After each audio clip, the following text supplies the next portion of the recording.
1.44 lakh crore. That is the avoidable cost of traffic congestion in just four major Indian cities: Delhi, Mumbai, Bengaluru, and Kolkata.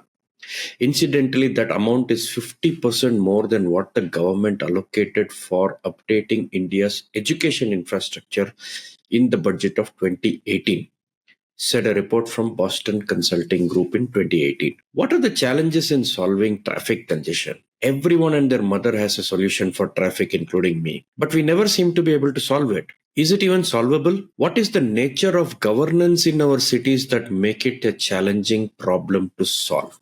Hi, and welcome to another episode of the OoruLabs podcast with me, Sathya Sankaran, where I speak with Venkata Chunduru, director at the Arcadis IBI Group, which is a consulting agency providing placemaking and design services for urban areas.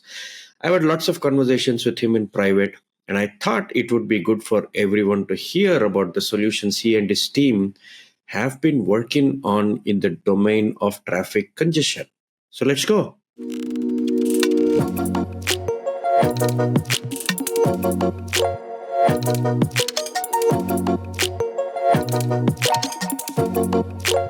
Welcome to the show, Venkat. Thank you, Satya. I feel it's like how we have always been talking. I think it's always a pleasure to talk to you. You have a lot of experience in this whole field of traffic and traffic management. You guys, through your organization, have been doing a lot of work across the country and, of course, across the world as it's a global organization. But as citizens, it is easy for us to get very disappointed that these problems can never be solved. Yeah. But you have been navigating, you've been talking to these people, the decision makers who come to you and you go to them, and in all these interactions. The meta question I have is, can traffic problems can actually be solved at all? Yeah. That is the question I have. I'm an optimist, Satya. I think I always bring an analogy of human life to the city traffic situation.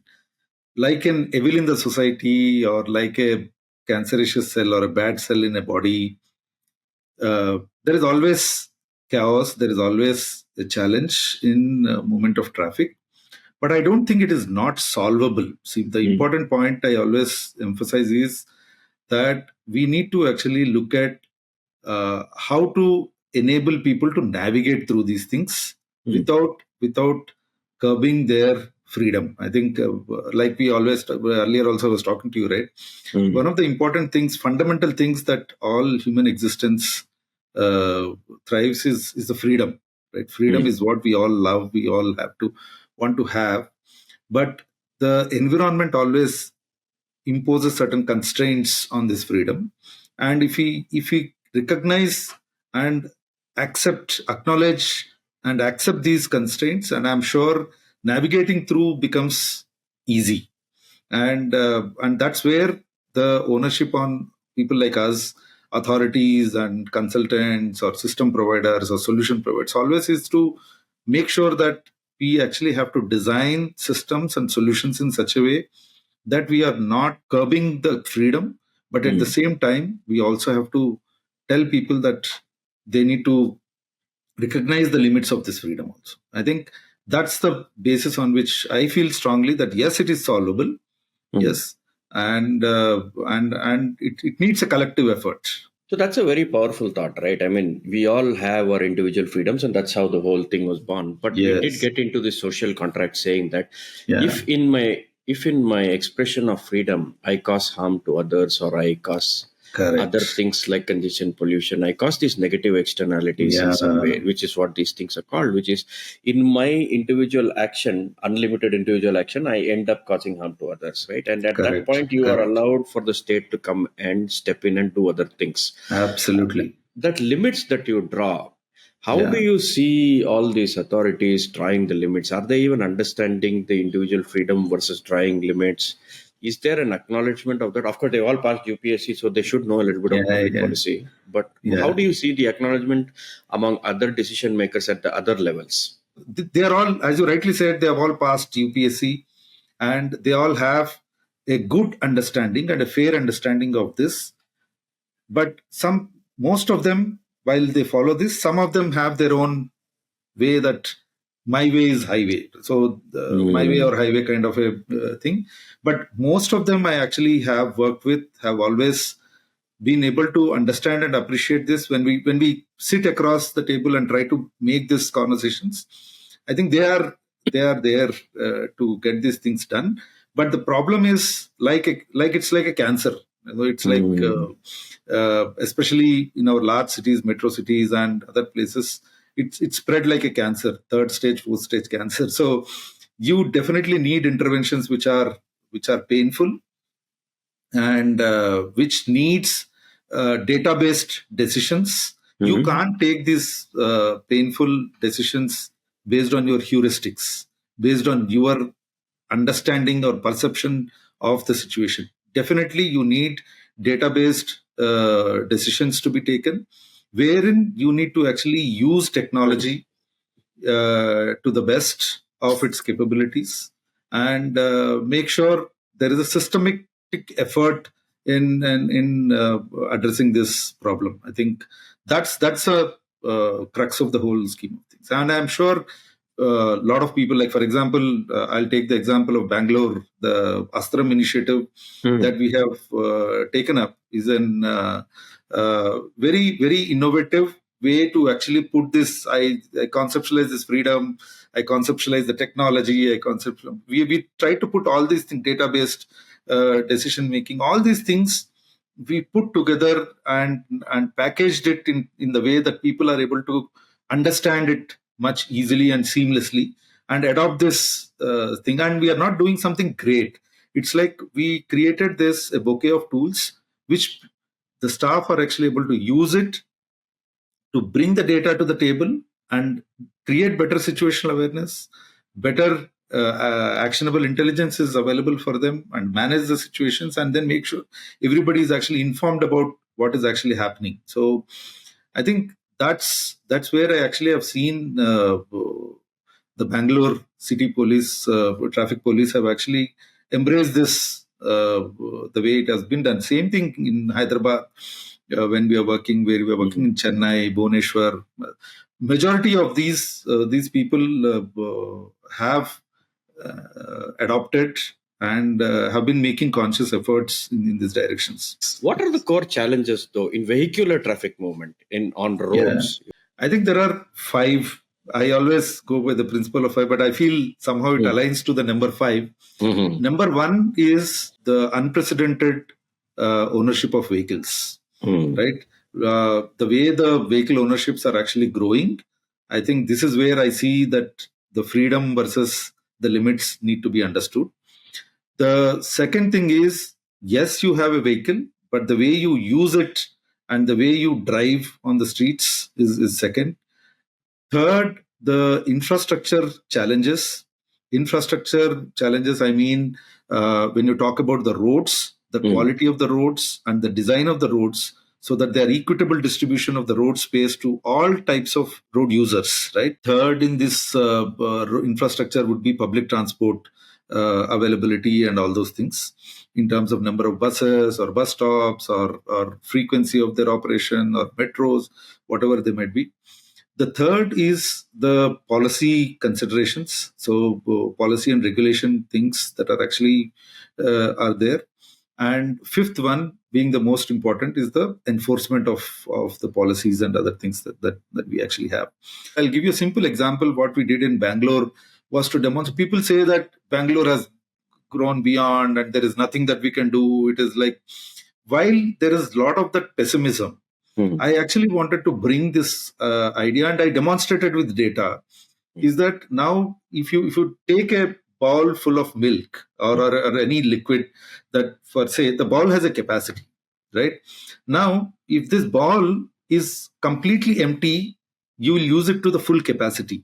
But the bowl, I put some stones in that and I fill it with some filth or something like that. And on that, I'm actually trying to use that. What is the capacity of the bowl? I've actually already reduced this capacity. Like the way the silting takes away the effective capacity of the catchment or a dam. Right? In Bangalore, or for example, in Bangalore, I was trying to demonstrate that there are streets have a capacity which can address to the issue to some extent. At least 20 to 30% of the problem can be solved by making sure that we have the roads are made to its capacities. Like simple example, encroachments, illegal parking on the streets, the condition of the roads, right? The geometric of the roads, right?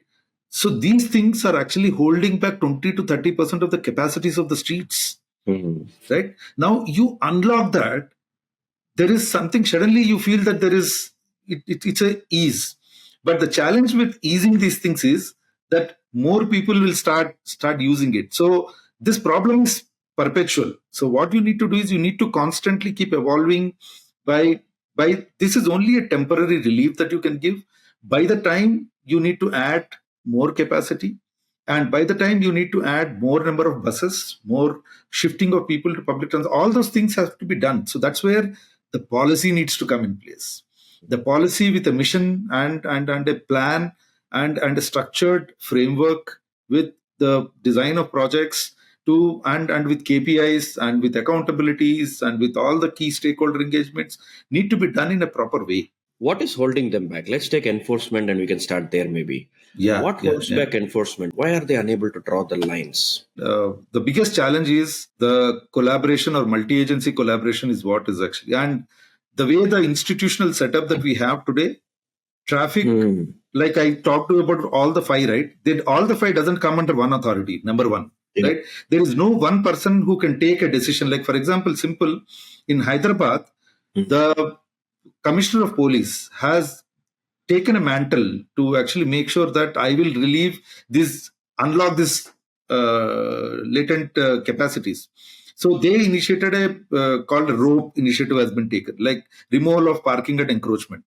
Right now, the moment they start doing it, they find it challenging that because encroachment is a municipal authority's role, right? Enforcement of encroachment, while the parking is traffic police authority's role, and you are actually crossing the lines there, and it's seen as crossing the lines, right? But if both the commissioners come together and then they all decide together that yes, we will do this in a way that it needs to be done, right?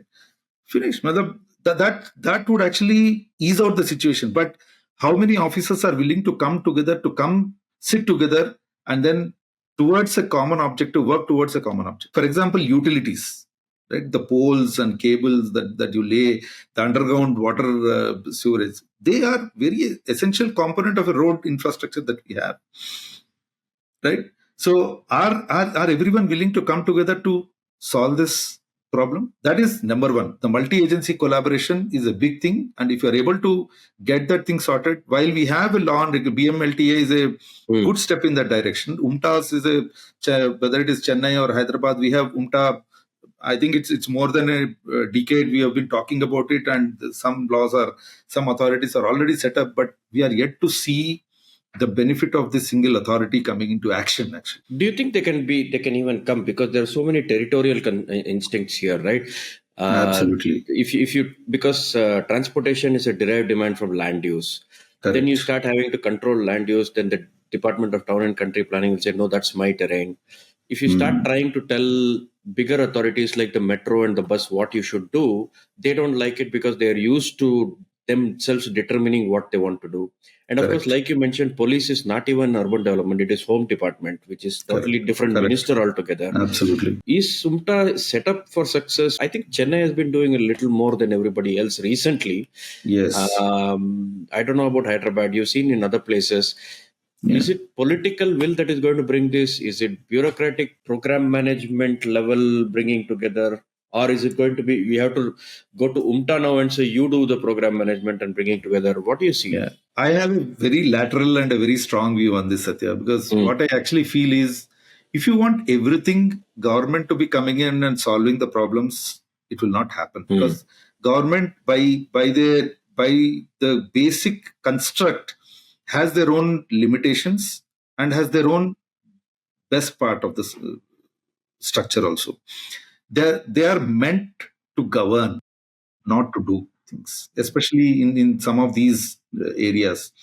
I always feel that I think you create an UMTA, and bring in a private player to actually manage and give the KPI and make him responsible for getting things done. And I'm sure things will align. What I feel is private sector has lot of benefits or advantages that they bring to the table. The only thing is you need to bring in the scale for a good private sector player to come in. Like, for example, parking. I always feel that if you actually create an entire city level, parking has to be managed by one single entity. And then in that case, it makes sense that it's a large contract and a long-term contract, and it is bound by KPIs. And you do that, then you get somebody big who is coming in with a big name coming in with their reputation, with the brand, with their financial muscle, and human capacities. But you try to bring in, I'm privatizing parking, but I'm doing into 100 different contracts. You'll get a chota, and with all due respects, but they have their own limitations. Because so when a small entity is coming in, they are bound by their abilities and their ability to navigate through the system, their abilities to bring in the best of things to the table, right? So that is where I think it's important that we need to think of engaging a public-private model in these kind of things, while public entities are good at creating policies and regulations and regulating the framework. It's important that you need to bring in a private player to actually bring those things into action, and that is when you can make people accountable. Today, how many public servants you can make them accountable and do a social audit of the things? It's not possible. But whereas I'm just not to take any names, because big names, how many times press also talks about bringing these private entities to task, and it's easy, right? You can actually challenge a private entity. You can put this one RTI and ask what is the performance of these guys, and what government has taken steps to penalize non-performance or reward performance. Let's come on to the mobility side of things, right? Mobility is bigger than vehicular traffic. Correct. And we all talk about this. We have to do more buses and more trains and all that. Metro, of course, is a blue-eyed boy. It will always get more money and lose more money also. But somehow the bus is seen as the poor man's transport, and nobody wants to invest in that. There are a lot of challenges, right? Bus is more flexible, and big cities like London have used bus very nicely, and Singapore and other places. But we somehow are unable to do that. How do you see the thinking amongst the politicians? I've spoken to a few bureaucrats and politicians. They say, no, Satya, people come to big cities only to buy a new car and drive, coming from senior bureaucrats. So how can we say no? Internally, they know all these things. But they'll tell it to you like, how do you deal with this if somebody comes and tells me, no, I came to Bengaluru to get a job and drive a big car? Yeah. You need to understand the cultural mindset of how growth in individuals' career and life is actually. Owning a car has been a pride for people, right? And owning a big car and a big brand is also becoming a matter of this one. While I'm not against owning cars, I'm only against the use of that during certain times in a day or for certain purposes. And if you are wise, own a car, make sure you drive it also, but be wise in its use. And how do I bring this? See, if I believe that this is what is important, if all authorities are believing that, okay, we make people wise in using their personal vehicles. You say during these times, right? You restrict use of private vehicles, or these areas you restrict use of private vehicles. Like, for example, congestion pricing, okay, is one way of actually trying to regulate the private vehicle use in CBDs. Right? It's one of the important things to be done. I don't know why authorities shy away from doing that part. See, we need to tell people, and especially after giving a good public transport connectivity. If you don't give an alternative and then penalize them, it's not correct. But like, for example, in a CBD, I have given them a good public transport connectivity and a comfortable connectivity I've actually provided. And I've provided adequate parking outside those places, right? Outside that regulated zones. And I'm actually able to give them a good movement infrastructure, like good facilities to walk, good facility for non-motorized transport, good metro connectivity or a bus connectivity. Why not? So as long as I have that freedom of moving the way I would actually want to use, and be wise in using your freedom and knowing your limits of your freedom. The congestion thing was interesting. The last time I spoke, they said, who was this? I think Shreya was on the show, and she said, don't call it congestion pricing. It is actually pricing for congestion-free roads, which means you pay to make sure that you get a free road which is not congested. So naming it as congestion pricing itself is very negative.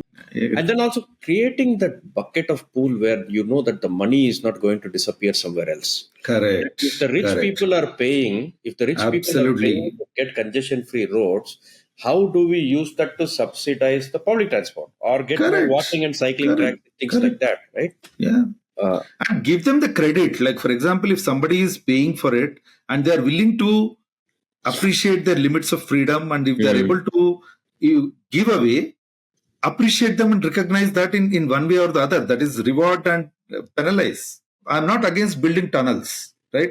But build tunnels where it is essential and make sure it is priced properly so that money cross-subsidizes you for building better things. And we have always been climate friendly, environment friendly.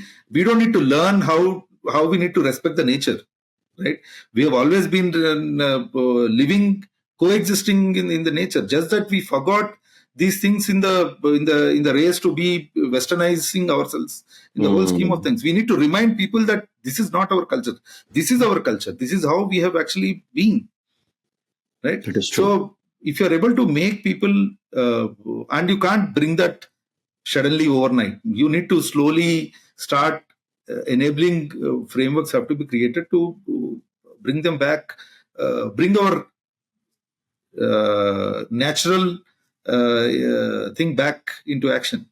This brings me to the role of tech. Yeah. The reason I'm saying is I also heard from many people when I speak with them is they usually complain of lack of capacity. And it is true also for an economy of our size. I mean, for a population of our size, the staffing must be a lot more in the government. But, they can't increase it fast enough. Enforcement is suffering because they don't have. You have done a lot of work around tech. You mentioned Astram a little bit. How do you think technology can help governance? Yes. Are they? And then the last question would be, you should tell if they are really interested or not. Is it very people dependent? That also we need to know.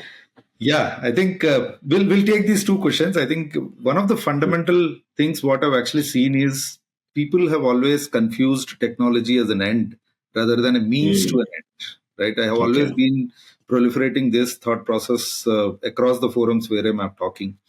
I think this is a fundamental thing that a lot of people should, or decision makers, or even solution providers need to understand this part. And a lot of my system integration friends also are actually of the view that, okay, sir, you put these cameras, you put these things, it will solve the problem. No, I said, this by buying a camera, I'm not solving a problem, right? The camera needs to provide me a data point which actually needs to give me the better situational awareness and which helps me in attaining a better actionable intelligence and should help me in formulating and testing different options to solve the problem or mitigate a problem and evaluate the solutions and implement the right solution, what I feel is appropriate, and evaluate the solution, whether it is giving me the right kind of outputs or not, and making sure I'm communicating to all the key stakeholders on whatever that need to be communicated. This is where the technology plays a big role in all the 4 stages of my problem solving. Right? So I think it's a means to an end and not an end, number one. Number two, technology has a huge potential. I don't want to mince words, and I'll say that yes, this is the way that it has, and India, with the digital stack that we have actually developed and the way it has actually solved and shortened the gap of achieving our progress is also one of the very clear demonstrations of how technology can help. Aadhaar stack or UPI stack, whatever we actually have experienced. I think there is no two thoughts about it. But fundamental, what is important is making sure that this technology helps in creating the data and we are able to make our decisions based on this data. That is important for us. And coming to the officers or authorities, are they open to this? I think majority of them, yes. And very few of them I've actually seen. And that too is because of the fear of unknown, right? The moment you don't know about it, people fear, oh, don't bring in all these gives or tech things that and don't tell me that it's going to be magical thing. I said it's not a magical thing, but it's then what is important is educate them, right? Take them through an experience, because and most of the authorities in today's world, unless they see that, because that's again the problem of the tech community, they have actually sold the dreams to people, and when these dreams don't come through, and the confidence on the systems and solutions go bad. You have to make sure that's again, you don't have to promise them ends, you just say that it's a means, right? And because of that, there has been a negativity associated with the technology in wherever it is today. But I think a lot of them embrace this technology. And in India, I actually feel that our startup ecosystem is huge, and and I'm a great fan of using the startup ecosystem to leverage that startup ecosystem and the startup frame of minds that actually they bring to the table of the speed at which the technology is deployed and tested, and we can do a lot of things with that part. For example, mobility as a service, right, is a very interesting concept which can be made possible only through technology. Right, technology is the only thing that can actually, it's a thread which puts all the beats together, and it can actually make good pulsets, right, and which can actually help us achieve our outcomes. Tech capacity is not easy. It is harder. No, yes. How do they solve? Tech is very heavy for government. How can they even try to solve it? See, again, there are few fundamental things here. Like, for example, the procurement methodology or the criteria of procurement needs to change fundamentally. The least cost procurement is a menace. I feel like this least cost, as long as this is in the system, I think we are actually going to face these challenges, because quality comes with a price. Are they ready to change it and face the consequence because they are afraid of CAG audit tomorrow? I think this is very, very wrong myth that I should actually say that I need to bring this fact to the table today. Because see, if you go to the Government of India norms in procurement, they're very clear that the moment you draw a budget, and if you are actually getting price proposals much lesser than the budget that you actually have prepared, you have every right to reject that bid. Okay. But people don't adopt that part. People don't use that and put that as part of their procurement policy, right, or the tendering scheme, right? And second important thing is in a whole life cycle cost that you actually see, you end up paying much multiplier number compared to what you could have actually paid and then got the outcomes very clearly. Right, because of your least cost way of doing things. Because if a particular thing has to come at a price, it will take away that price. If you look at the life cycle costs, and there are umpteen examples I can actually give you. Like so, the moment you get a poor quality of camera that is actually coming in, it will not give you the outcomes. Definitely, it cannot give you. Correct. Right, and the maintainability of that cameras are actually Availability of the cameras. Now, if you take any city, I can actually challenge you, 20 to 30% of the cameras are not in a working condition. Yeah. Even if they are just about 1 or 2 years old installations. Why? Because of the poor quality that you have taken, right? So it's important that needs to be taken care. The second important thing is, your lot of these tender documents that are actually created, or the scope documents that are actually getting created, are not being done in a proper way. They are being driven by few OEMs. Right? The biggest challenge comes when an OEM comes into picture. Right? His interest is only to sell his product and get away with that part. Yeah. OEM is not made accountable for the outcomes. I think we need to understand that part. There is someone else who is accountable for the outcomes. Now, the cream of the thing is taken away by the OEMs, and then someone else is made accountable. It's unfair treatment. And they try to influence the tender documents, right, and the specifications. So this is what is actually very important for us to understand. And the third important point is the ability or a capacity and capability on the authority side to navigate through this is also a big challenge, right? So they are heavily dependent on consultants. Yeah, the quality of consultants is also, and availability of good quality of consultants is also a challenge that we actually see today. Sathya, tell me, how many consultants or system integrators are willing to come forward today to sign up for an outcome? It's difficult with this government, right? No, and even if you want, nobody is willing to come forward to sign up for an outcomes. And on the contrary, I can give you some examples where we have actually worked with customers where we have said, like, we will work only on these outcome basis. But you have control over who is actually executing. In this case, the executing is based on some other. You need to structure that deal in that way. See, it's that's what I'm saying. It's not just one or two elements. The whole entire system of stakeholders need to be aligned to one particular common thing called achieving an outcome. Because today, whether you have used up this budget or not, whether you have actually tendered this out and then tick that this project is awarded or not, if that is your criteria, right, you are not focused on outcomes. Will they allow the consultant to pick the contractors?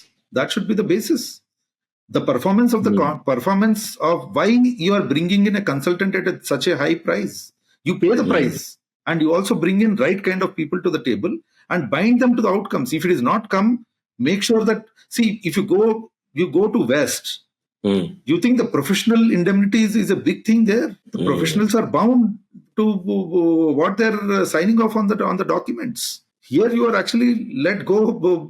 How many consultants in the smart city are actually made accountable for the outcomes? You tell me. I'll help you. I'll tell you what to do. You do all the process, because the bureaucrat also needs the job of, I floated so many tenders, I utilized so much money, I gave out so many contracts. And if there are some of your politicians' favorite people also he has to cater to. If you take that away, and if the consultant does it, maybe there's hope. You think that if they don't have to check those boxes, what you're saying is let the consultant own the responsibility, but that also means he needs to be in control of who is being chosen. In fact, the basic structure, the way they is been designed, is the consultant will do the whole process, facilitate the whole process, right? And at the same time, write down the criteria for selection, write down the evaluation mechanism, right? The lot of things are actually on the ownership is on the consultant. Right, he needs to make sure that things are actually being followed also. The tech is definitely going to help them, and they are all trying, and you are proposing solutions, and all this nexus is making it more difficult. How should cities and people view tech solutions? Because the government can own tech solutions because it reduces their effort. I don't know how much of effort it is reducing. If you do suboptimal camera procuring, the image recognition won't even know. Have any control over it. If those problems were solved, not magically but through hard work, what should the people, because they seem to be thinking the tech is not going to solve, when you can't put cement on the road properly in a proper geometry and put signboards, why do you think you want to do tech? Because that was the whole premise of smart city. Yeah. Bring me tech solution which will solve problems. But then they said there is no footpath or road which is good. Why you are investing in camera? How do you and how should we look at this dichotomy? See, I have again very simple, and this is not something new, and it is one of the old frameworks. People, process, system, infrastructure, right, and the policy. If you are able to put all these things in sync and make sure that they are in sync, right, and I can tell you the solution is the outcomes are can be assured. The problem is if you only just put the ownership only on tech and not on the process. You may have, see today, for example, we have built so many control rooms across the all the smart cities, or maybe wherever all the cities that we have actually done. But the problem is, tell me how many stakeholders are actually coming together under one roof and working together and using the infrastructure in a most productive way. The BBMP command center is in a different place. The police command center is in a different place. Yes, it's a different place, and we all wants to have our own way of doing things. We need the SOPs to be defined, which integrate these people together, and the people need to be made understood and had to be brought together with the mindset of a collaborative working. As I said, though the traffic police is very popularly blamed for congestions, but there is a battery of other departments who are responsible for this. So, like for example, in Bangalore, when we actually did the entire database thing that we started, we realized that there are vehicle breakdowns which are actually causing 70% of the incidents happening in Bangalore, which are causing congestion, are due to vehicle breakdowns. This is a new thing that came to the surface when we started making data as an important thing in understanding the problem. There are multitude of departments who are responsible for the ensuring the vehicle is in good condition to work. Right? The road condition is another 20%. If the road condition is bad, my speeds are low, and then my ability to navigate at a design speed is reduced, and that's pulling down the capacity of the road. That's where I'm actually saying that we need to have people, process, system, policy, and infrastructure, all the things. If you are actually able to create this recipe of with all these 5 ingredients, and I'm sure it will be the most worthy cuisine for all of us to enjoy our daily life in an urban environment. You have a way of navigating these things, and it is useful to think about the 5-point formulas. I think 5 is a lucky number, so it seems to be everything is 5. No, I am STRAM. Oh, Astram is 6. Sorry, just went a little over. Yeah. No, but I think the way somehow Panchatantra is what I've always believed in, and it's not about being 5 is the only magical number kind of a thing, but it can be 5, it can be 7, it can be 10, or it can be 11 within. But only thing is, are we making sure that all the key ingredients are taken into account before we actually embark upon on a design of a solution? That's very important aspect. Thank you for coming on the show. Thanks, Sathya. I have really enjoyed, again, as usual, I've really enjoyed and thoroughly this conversation. And thank you so much. Welcome. Venkat's Panchatattva is what I think I should call the show. Nice title.